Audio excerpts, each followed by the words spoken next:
François, on parle beaucoup aujourd'hui de la lutte contre le réchauffement climatique. Voudrais-tu m'expliquer simplement ce qui se passe? C'est une longue histoire, Isabelle. Tout se passe en fait à New York, aux assemblées de l'Organisation des Nations Unies appelée brièvement ONU. En 1992, au sommet de Rio, la Convention cadre des Nations Unies sur la lutte contre le changement climatique est adoptée par 196 nations.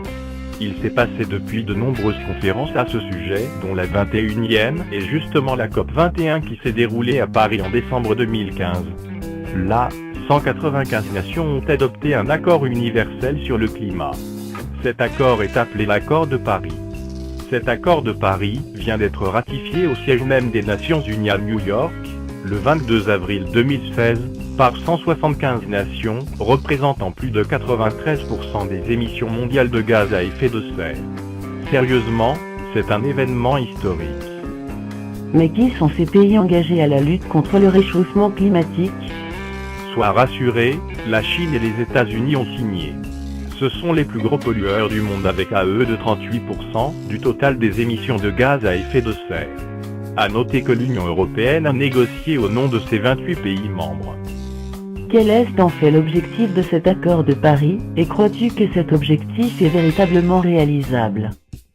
L'objectif est de contenir la hausse de la température moyenne de la planète bien en deçà de 2 degrés centigrades, et de s'efforcer de la limiter à 1,5 degrés centigrades.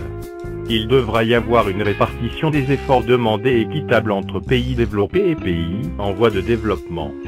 D'autre part, 10 pays sont engagés à mobiliser 10 milliards de dollars en faveur de l'Union africaine sur les énergies renouvelables.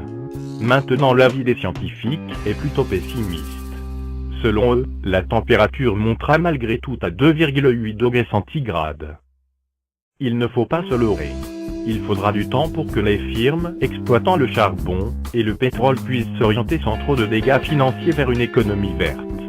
Encore actuellement, d'énormes capitaux sont investis dans l'extraction du pétrole, les terres de schiste aux États-Unis, les terres pétrolifères dans le nord du Canada, les puits de pétrole en eau profonde des océans au nord de la Sibérie. L'économie actuelle de la Chine dépend en partie de sa production de charbon. Des énormes réserves de gaz naturel en Sibérie alimentent l'Europe et enrichissent la Russie.